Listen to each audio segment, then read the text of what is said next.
La chronique bourse, la quotidienne Zone Bourse, Anthony Bondin.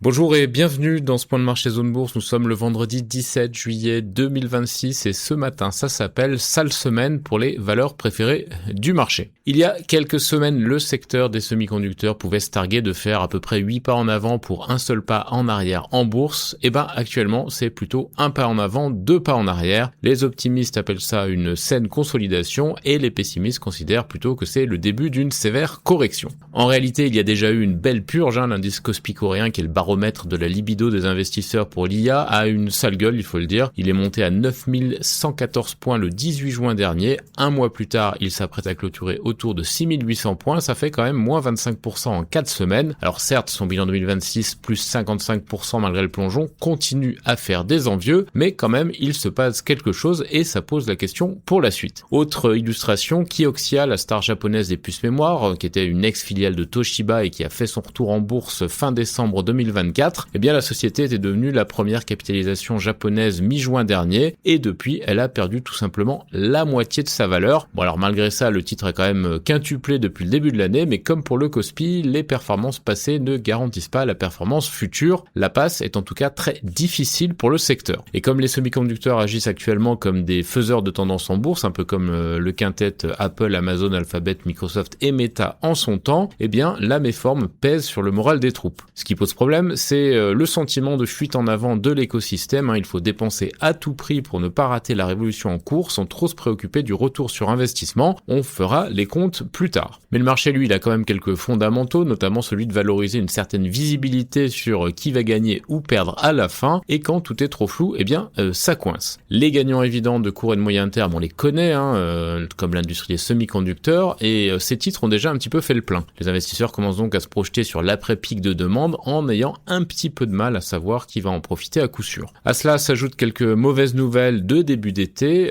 notamment la reprise des hostilités à Hormuz qui prive le marché d'un vrai soupir de soulagement sur l'évolution des taux directeurs. Je vous rappelle que le regain de vigueur du pétrole n'augure rien de bon pour l'inflation. Et on a aussi des mauvaises nouvelles du côté des entreprises. Alors si les firmes de Wall Street ont fait leur beurre de la frénésie acheteuse, quelques mauvaises nouvelles ont quand même commencé à émailler les publications. IBM a réduit ses prévisions, je crois que ça a terminé à moins 25% le jour de l'annonce. Netflix a réduit ses prévisions hier soir, le titre perdait 9%. Google repousserait la sortie de son nouveau modèle phare d'IA de plusieurs mois. Et TSMC, malgré ses résultats flamboyants, a aussi annoncé qu'il faudra dépenser plus pour alimenter la fuite en avant dont j'ai parlé un petit peu avant. Le marché en a un peu marre de toutes ces dépenses dont la rentabilité future est sujette à caution. Bloomberg chiffrait à 725 milliards de dollars les investissements prévus cette année par le quatuor Microsoft, Amazon, Alphabet et Meta pour nourrir leurs ambitions dans l'IA, c'est colossal. Show me the money, hurlait Cuba Gooding Jr. à Tom Cruise dans Jerry Maguire. Les investisseurs voient l'argent, mais ils veulent surtout voir les bénéfices. Il va falloir finir par sortir le gourou Jensen Huang de ses vacances médiatiques pour relancer la machine. Bref, hier, le Nasdaq a bouclé sur une troisième baisse en 4 séances, plombé par son vaste compartiment de semi-conducteurs. Les secteurs plus traditionnels, il faut quand même le souligner, ont bien tenu la baraque. D'ailleurs, 7 des 10 principaux secteurs américains étaient dans le vert hier, 2 étaient à peu près étal et un seul, la technologie donc, était en berne. Le S&P 500 qui est plus diversifié que le Nasdaq n'a glissé que de 0,5% et du côté de l'Europe, les indices sont restés proches de l'équilibre. Le Stoxx Europe 600 a fait des sauts de puce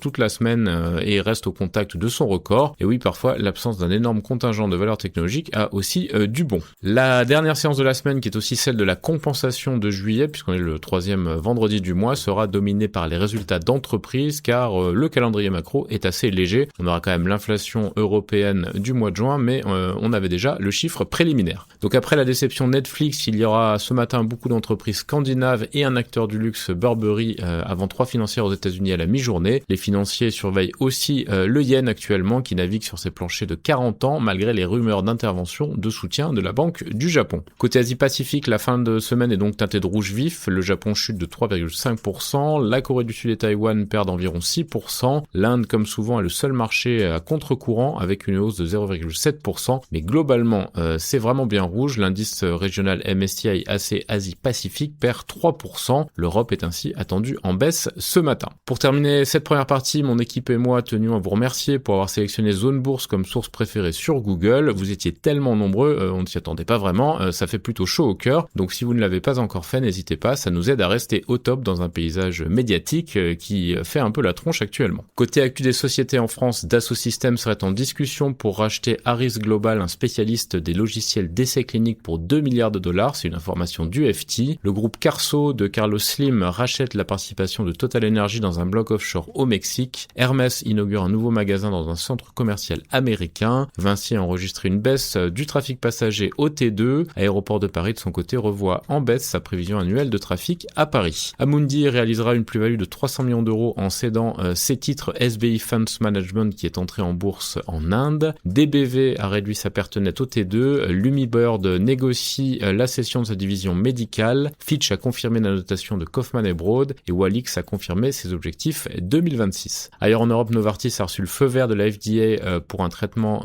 d'une maladie rénale. MPS critique l'OPE d'Intesa Sanpaolo, jugeant l'offre insuffisante et s'inquiète des risques antitrust et des synergies tout en réévaluant l'alternative Banco BPM. La Bassac se déclare prête à faciliter l'implantation du groupe de défense Rafale sur un site de Volkswagen. OMV a fait une découverte pétrolière en Libye. Le patron d'EDP affirme que les gouvernements de l'UE et non Bruxelles freinent l'investissement dans les ENR. Les actionnaires de DCC approuvent le changement de dénomination sociale en DCC Energy. Aedifica a investi 21 millions d'euros dans 2 maisons de repos en Espagne et en Finlande et Entain va supprimer 500 postes dans le cadre d'un plan de réduction des coûts. Sur l'agenda des publiés en Europe, AB Volvo, Sandvik, Danske Bank, Swedbank, Assa Abloy, Equity, Epiroc, Telia, Evolution AB, Yara, Burberry ou encore Georg Fischer. En Amérique du Nord, Netflix revoit donc en baisse ses prévisions. Le titre chutait de 9% hors séance. Intuitive Surgical baissait pour sa part de 11% après ses propres trimestriels. Alphabet recule après des informations sur un retard de sa prochaine version d'IA. SpaceX a interrompu jeudi la mission de sa fusée Starship après que certains moteurs n'ont pas démarré. Le titre a clôturé hier sous son cours d'IPO après 8 baisses en 9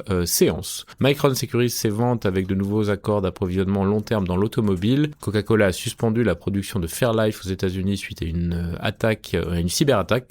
Les États-Unis vont diriger l'enquête sur la défaillance moteur d'un Boeing 737 de Ryanair en Europe. Boeing et Airbus seraient au coude à coude pour une potentielle commande de monocouloir de SMBC. Pfizer suspend la commercialisation de la crème vaginale Premarin en Inde pour des raisons d'approvisionnement et Lockheed Martin décroche un contrat de 102 millions de dollars auprès de l'US Air Force. Sur la des publications en Amérique du Nord, Travelers, Truist Financial et Fifth Third Bancorp. Ailleurs dans le monde, Kioxia a donc perdu la moitié de sa valeur depuis le pic du 23 juin. TSMC confirme le lancement de la production de masse du procédé A14 pour 2028. BYD a signé un partenariat de 3 ans avec le PSG. Les électriciens de BHP votent la grève sur un hub majeur d'exportation de minerais de fer en Australie. Vale adopte la technologie de contrôle des trains Wabtec au Brésil.